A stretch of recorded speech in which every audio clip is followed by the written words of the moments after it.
Well, welcome again to another session of the 17th annual Transforming the Teaching and Learning Environment Virtual Conference. I'm Bob Hales. I'm your moderator. We are fortunate to have with us Anne Marie Aid. The Aid is the correct way to pronounce it, right?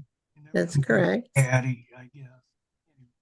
Anne Marie Aid, she's an associate professor of the practice English, Department of Humanities and Communication, College of Arts and Sciences. Boy, that's a long title. I And know. Embry-Riddle Aeronautical University. Her research interests include aviation management, leadership, shared governance, communications, and teaching pedagogy. And Anne Marie is going to talk about the transformative uses of reflection. Anne Marie, it is all yours. All right. Thank you for that warm introduction, and thank you to you for putting this together. I couldn't participate too much last week because I was part of the G-Cell conference, and I'm part of that planning committee. And I have to tell you, Bob, I was thinking about you because it takes quite a few of us to pull off a conference, and you do this almost single-handedly, and if not single-handedly. And so thank you for your efforts, and I'm glad to be a part of this. I've been attending a few years, and then last year I presented and was happy to come back for another year. And so I've been trying to get the word out to my colleagues about what a great conference this is. And so again, thank you. It's hard going the last session of the day. I know I'm in Eastern Standard Time. I am in close to Daytona Beach, Florida. And so I know you know, it's the end of the day and you're ready to, work on some other things. But I'm thankful that you took the time to join us today. And like Bob said, I'm going to be talking about the uses of reflection. And when I was thinking about a topic for this year's, I thought reflection was a perfect topic because um, it really goes to the title of this conference, and that we want to transform both teaching and learning environment. And what's so wonderful about reflection is that it can help students think about their processes, be it, their writing process or when they're giving a presentation.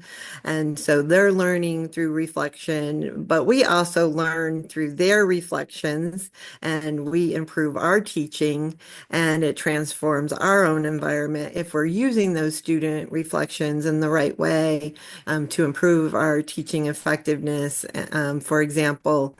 But then we are also constantly using reflection. I know we're always thinking as colleagues, we're thinking about ways we can improve our courses. How do we improve our teaching? How do we meet the needs of a new student body? And just a little bit about Embry-Riddle Worldwide that I teach at.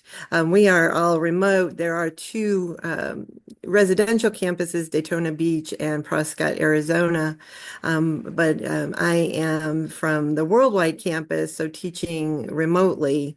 And we have students across the country, and it's not unusual to have students in many different time zones and different generations of students. We have high school students, and I know currently in a class, I have someone that's, coming back, retired from the military, and working on a degree, and they're in their 50s, but it's, I've had students older than myself. And so, always looking at ways of, meeting their needs because they have different needs. They're in different areas for their careers. They're in different careers. They're at different stages of their careers. And so reflection is a great way of meeting folks where they are And so let me move on to, let me go back a slide and just give you a brief overview, a little bit about myself, and then I'll just pull up that abstract for what's in the program, talk about what is reflection, some of the benefits of using reflection, give you some specific examples of reflection, and I'd like to give you the opportunity to share maybe what you're doing in your classes, either having students reflect or how you're reflecting on your content, and then end with some key takeaways. Um, I'm a, just know that in the introduction, I am a composition instructor for the most part, but I also wear a different hat, and that is I am the quality enhancement plan champion for the worldwide, and there's a mouthful for you. If any of you are accredited by SACS, you understand that there is a QEP, a quality enhancement plan that is due and is part of our reaccreditation. And this is our second QEP. Our first one focused on research, and this one has focused on writing, and writing matters. And so when I'm presenting, I'm also going to be talking a little bit about how we're using it with the QEP so that you understand that reflection, although, yes, I use it in my writing courses, this is something that can be done in any course. And this is what's being done across all three campuses, Daytona, Prescott, and worldwide, and we're using reflection in all sorts of programs.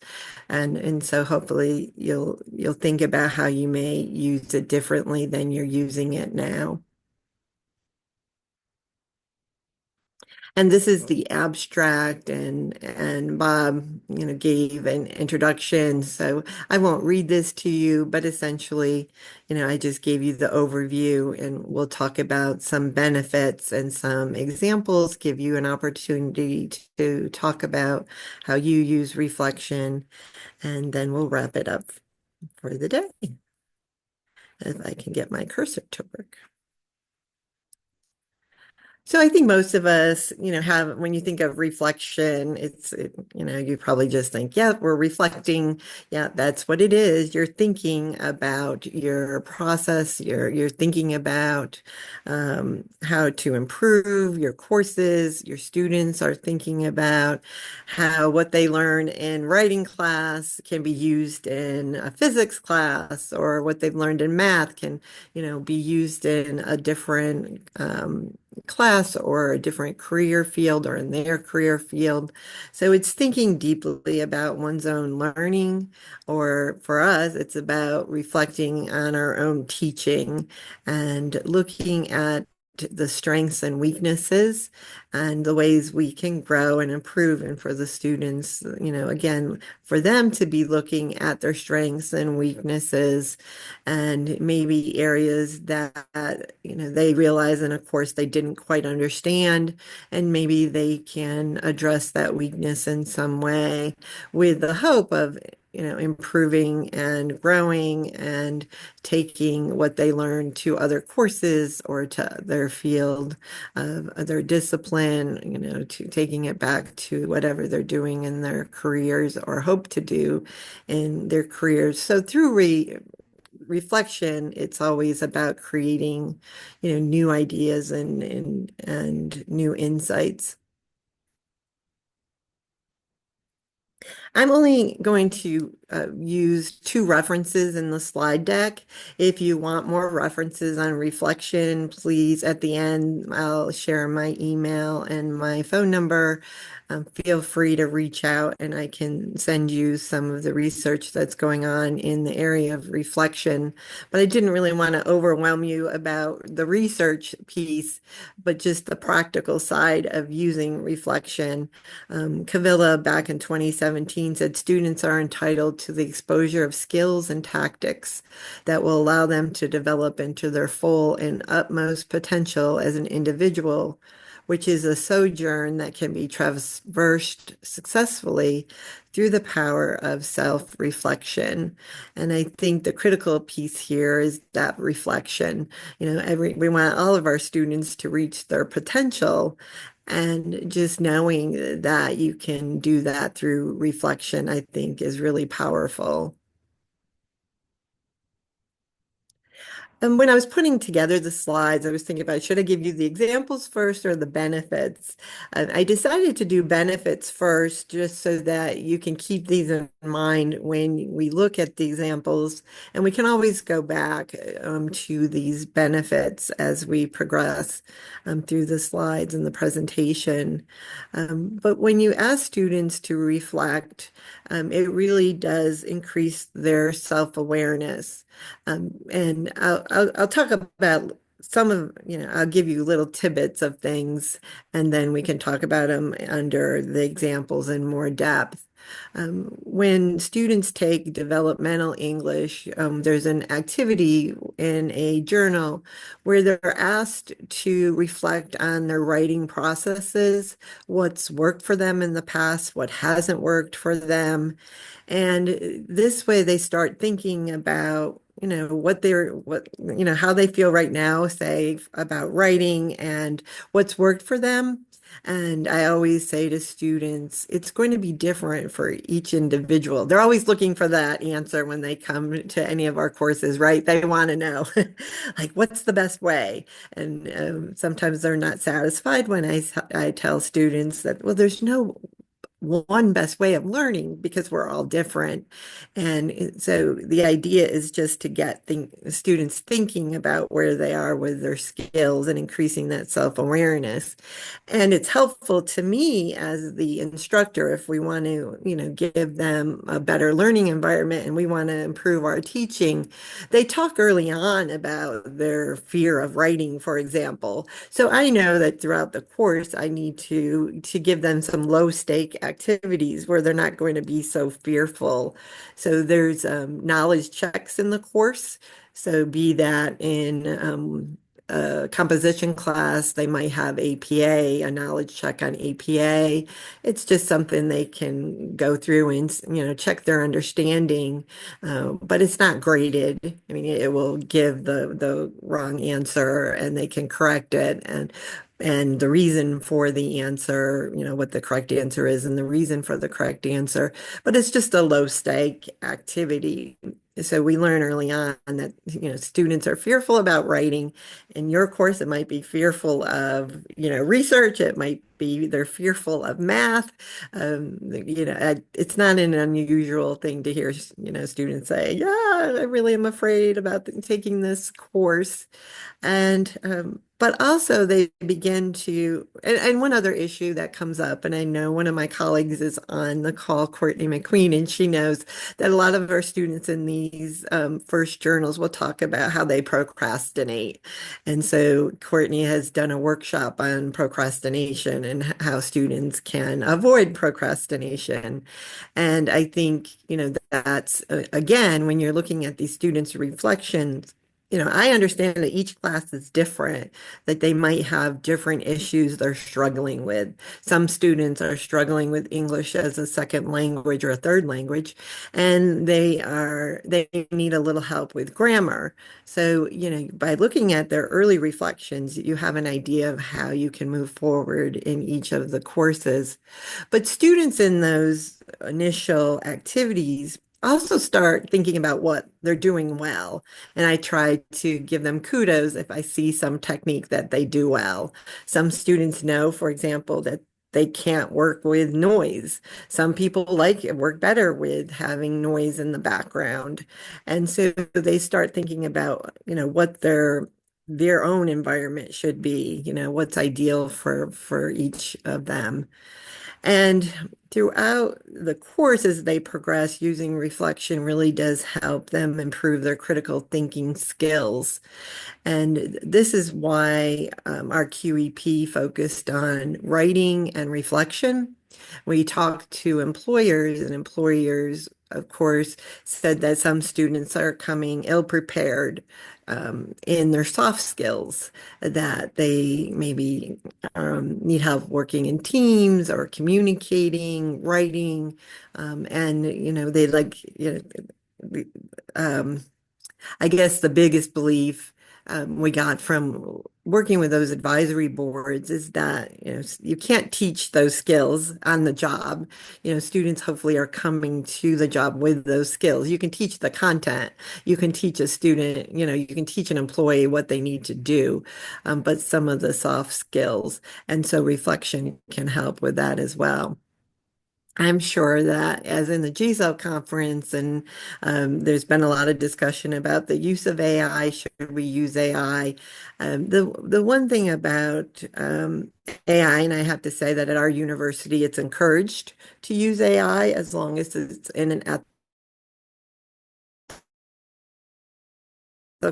presentation, but using reflection really helps reduce the chance of plagiarism because you're asking students to reflect on their own work. They have to come up with something, and not that it doesn't eliminate AI and the use of AI because we still see it occasionally, but if you're asking a student to explain, for example, when they work on an essay, they work on a revision and they get feedback from their classmates, they get feedback from their faculty, and they have to, in their reflection, when they turn in the revision, they have to discuss how they changed the revision, how they changed their original paper or essay, and how did they use the feedback.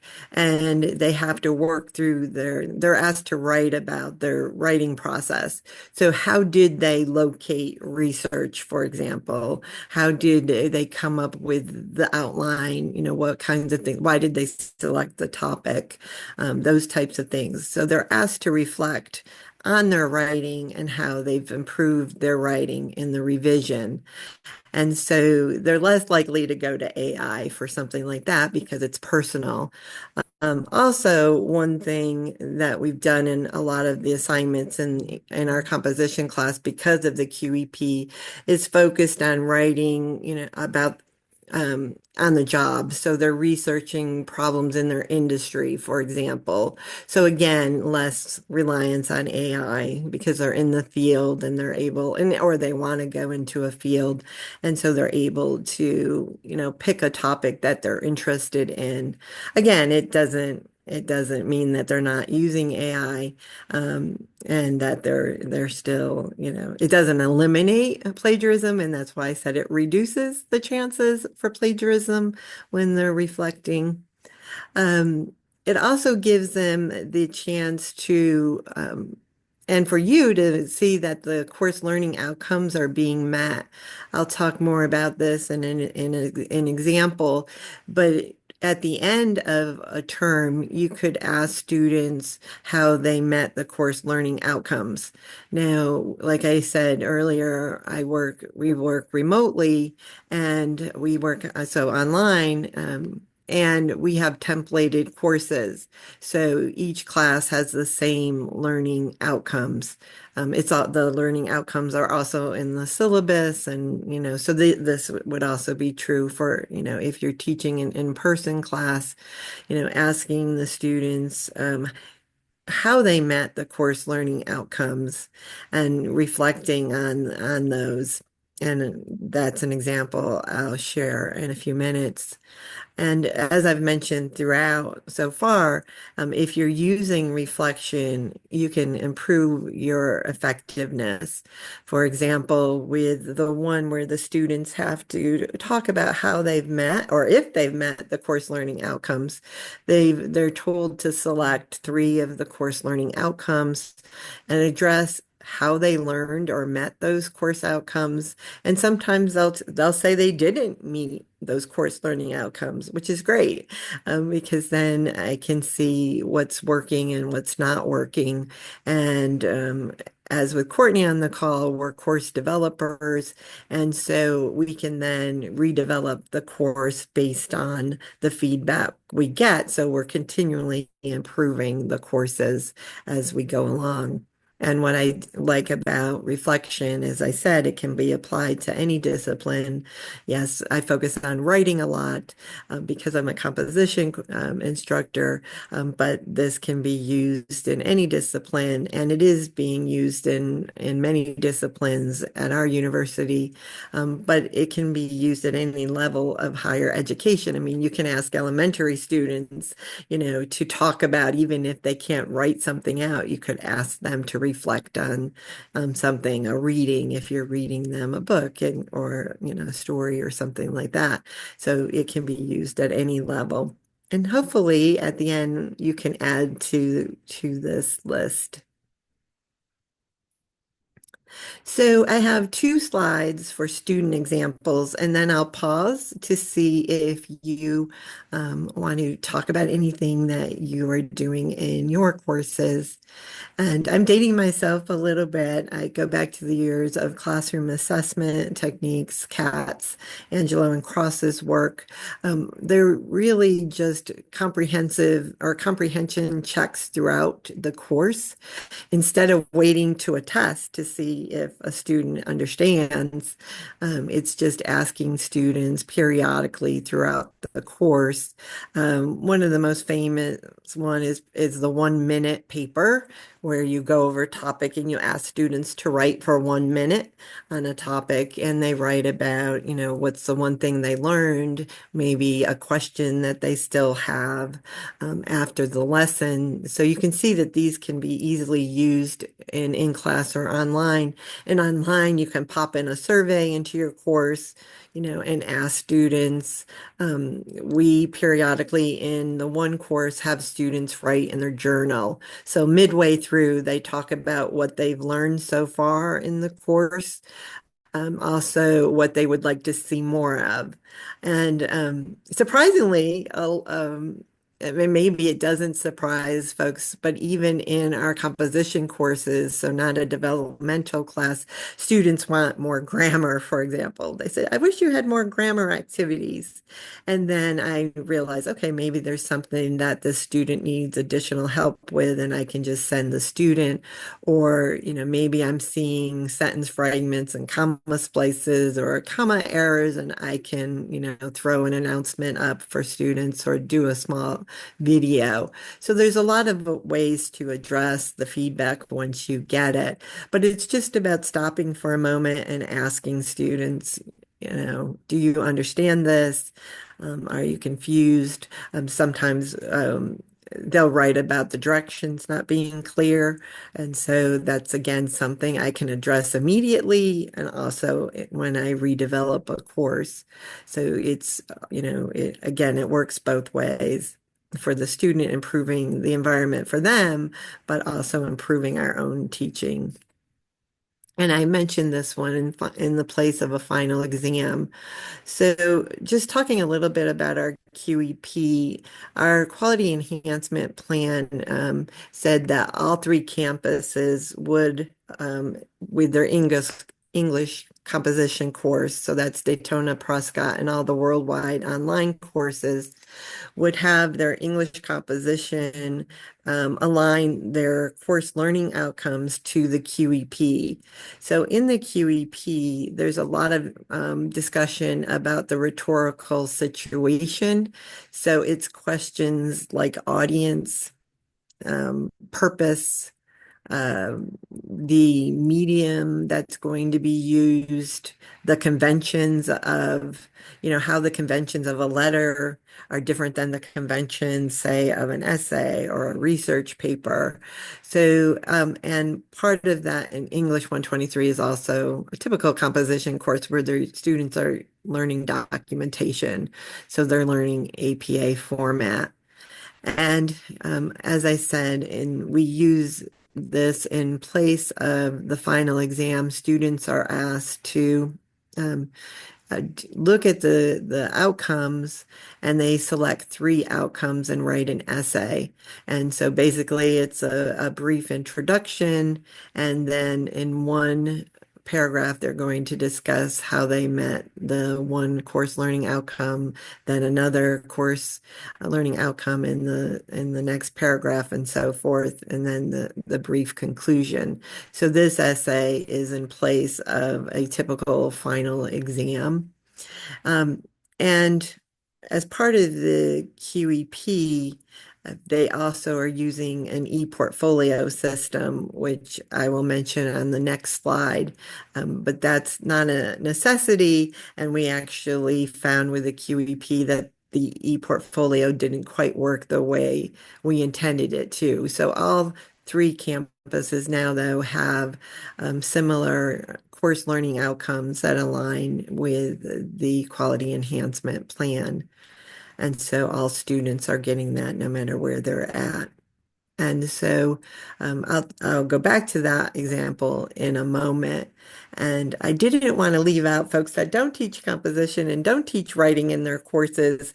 I've had colleagues, math colleagues say, well, I can't use reflection in my class. It's all about formulas and getting to the right answer. So I actually went out to some of my colleagues in the math field, and they were already using reflection. And so here are a couple of examples that you can use in non-writing courses.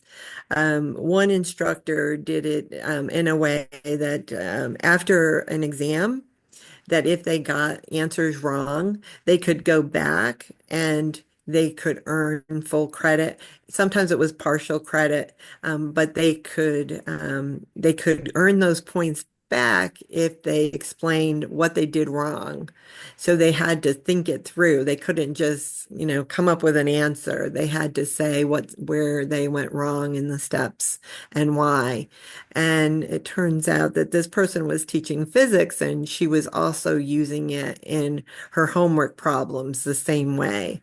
So when she provided them with the answers, if they didn't get the correct answer, instead of losing points, or I think on that assignment, she gave partial credit, but students could reflect on where they went wrong and then they could get those points back. So reflection can work with any subject.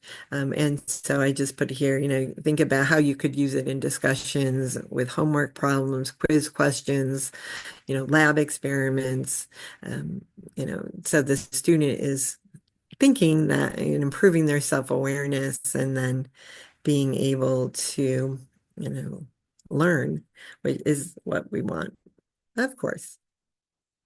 So I mentioned the e-portfolio system. So we do use an e-portfolio at Embry-Riddle. It's an option. It's not mandatory. And when we first started the QEP, we thought that this was the place to put everything in an e-portfolio. We still have it, but we took it out as a requirement of the QEP. We found it was really difficult for the different campuses because Daytona and Prescott are primarily in the classroom. They might not be using our Canvas system as much as worldwide students are using the Canvas system. But it was also hard for worldwide in an assessment point of view. So at the end of part of the process in the QEP and for SACS is that you're assessing and so you do pre-assessment, how students do before they say come into English 123, and then how they do after the changes in the course. And this is going on in many of the different programs. So we've looked at different programs in each of the three colleges, and we're currently doing one in the College of Engineering, as well as our Gen Ed program. And so the option for e-portfolios is still there. And so if you have that available, it's certainly a good place for them to reflect. In English 123, students still submit that one assignment where they have to discuss how they've met the learning outcomes in the e-portfolio. And they have to attach artifacts that show their progress. So, for example, if students are addressing the learning outcome on research, they might include their certificate that they earned when doing library training. It can be some students attach their annotated bibliography. So they have to not only, just say, well, I learned it with this activity. They have to include that activity and then and specifically reflect on that activity and what they learned and how they learned. And it's part of the e-portfolio system. What we found again with the assessment piece, it was hard to pull out those individual assignments and making sure that the students' names weren't on them. And then students are using the e-portfolio in different classes. So it was hard to just pull what we needed for assessment purposes. And so some faculty are still using them, and the e-portfolio is still used in our composition course. And so I know some of the universities on the call, you might be using the e-portfolio system, and that's a good place to have the reflections housed. Another example that's not writing is, thinking about speeches, group presentations, projects. A lot of times we hear from students that they hate group projects, right? Just as much as they hate writing and they hate, they'll say, oh, I hate group projects. And, it's not fair that everyone gets the same grade. And I know there's a lot of different ways you can avoid that. But reflection is another way I throw out to folks that if you have students reflect on their speeches, what they thought they did well, what they didn't, do well, and go through and self-evaluate their own presentations in a group project, going back to the group project, evaluating, how they worked in their group, what did they accomplish in the group, and then you kind of see who worked on what, and you and have that be a separate portion of the grade, that self-reflection, so that way not everyone is getting the same grade on the group project. And lastly, I just throw out some other things like blogs. That I've mentioned the journals, but discussions, any way that you can get the students to think and discuss what they've learned and how they've learned and reflect. So I know I've done a lot of talking here, and so I want to stop for just a moment and see if anyone would like to share examples that they've used in their course, either informal types of reflection or formal types of reflection. Anyone want to share? And I haven't seen the chat. I'm in a mode where I can't see the chat, so. If you have any examples you want to put in chat, you can do that and I will take a look.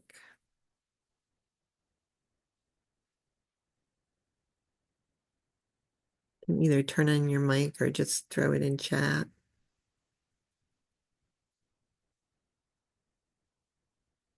And if you're not, can you think of ways that it might work for you in your courses?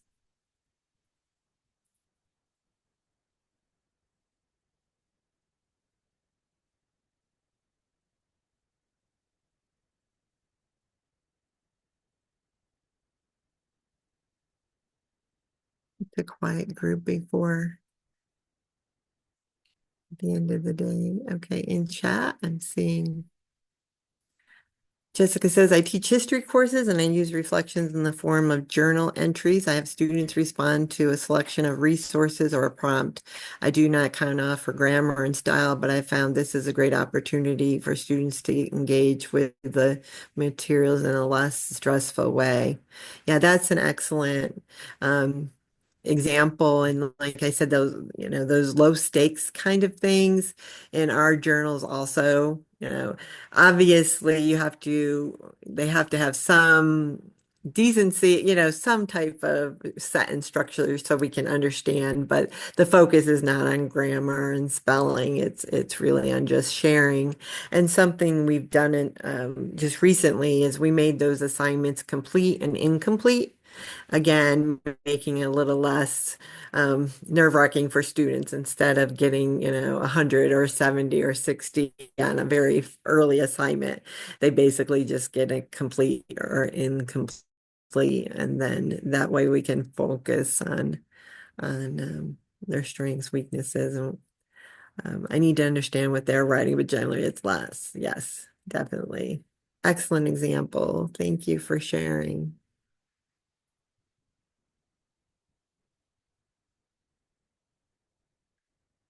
So I'm going to move on to just some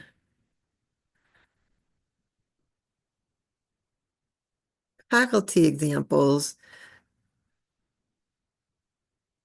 And Sean, I love that. I teach business courses. Students read articles from the Wall Street Journal and reflect on the events described in the article. Like Jessica's example, it is in the form of a journal entry. And yeah, and Courtney says the journal entries are great. We use those in our English courses. And I have to say that in other courses, they may use a, they may not use a journal, but they do something similar to that assignment, Sean, in their discussions, where they each week they have to read an article and share, and they discuss and reflect. So something, similar, and the discussions aren't worth nearly as much as other assignments in the course. Thank you for sharing. So I'm going to end with just talking about, leaving you with thinking about you as a faculty member, how you can use reflection. And as I've said throughout this presentation, whenever you're asking students to reflect, you can learn so much from their reflections and use their information to improve the course, to, improve their understanding of the materials. Um, and this is true if you're teaching or if you're developing a course. And, also, I think most of us are doing this. But what I like about the reflection, one last thing about the student reflections, I like receiving it early on instead of waiting for us to receive our student evaluation forms. And as we know, sometimes we don't get the best information from the student evaluation forms. It's usually students that liked our course or didn't like our course.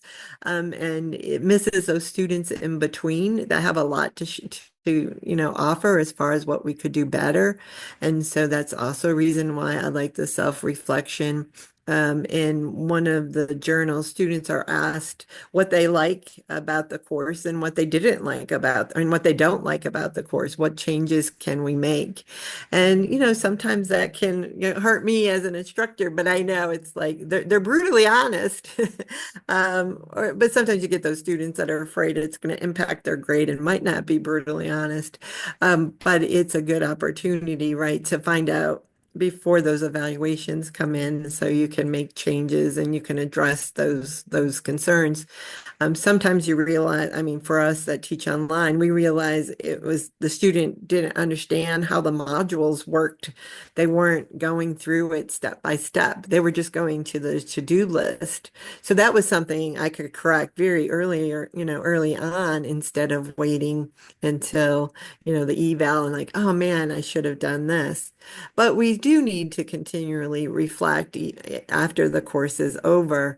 So think about a time when you made changes during a class. So that's what I was just talking about. And then, think afterwards, you can think about a course you taught in the past that you could have been better, or the course could have been better. What concepts did students struggle with? How do you know? What adjustments might you make next time you teach this course? How will you reevaluate these changes? practice. There's many different ways we can reflect on the content of our courses and how well we've done, and not wait for our evaluations to come in. And reflection can help that. The student reflections can help that, but our own reflections are important. And I thought, that was important to end with, given the nature of this conference. It's, about both the teaching and the learning environment. And we can always reflect. And, the conferences like this is a great way to start, for us to reflect. I always walk away from sessions with, one great idea, like, oh yeah, I never thought of that. Maybe I can do that. Or if it's something I've been doing, maybe it's something I can tweak. So I think just by you being here, I know you're open to those ideas and how you might be able to reflect moving forward. So I just have a couple more slides, and these are the takeaways I hope that you did get out of this. It can be used in any discipline. It can be used to assess student learning, but it goes way beyond assessment. It's that continual improvement of our own teaching and course content.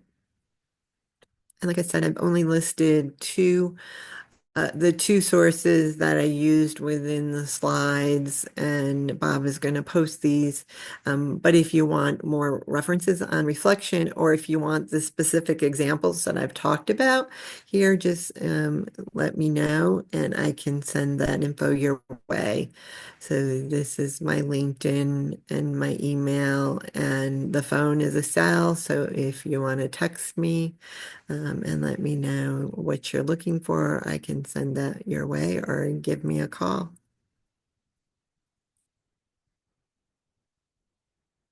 So with that, I'm just going to open it up to questions. So I'm going to stop sharing, and then I can see other folks. Courtney says at the start of the class, most students will share they dislike writing, but in the last journal entry, the students usually enjoy writing. So it is an excellent way for the students to see their progress. Yeah, that's an excellent point. And also, it's a nice pat on the back for us, as faculty members. Sometimes we don't get those. It's really nice to get that feedback when you get something like that and you see the students' progress.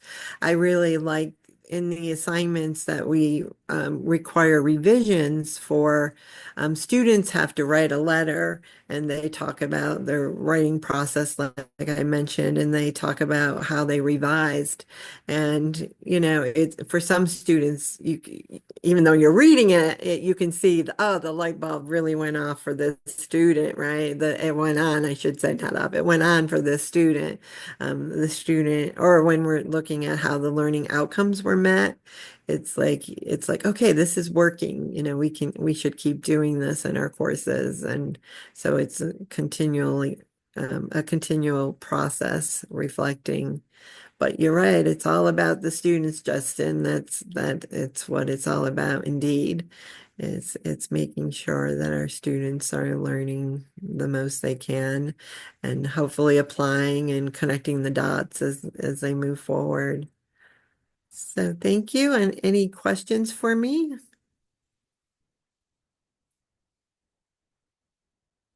If not, I'll turn it back to Bob. Thank you again. Thank you. You're right. It's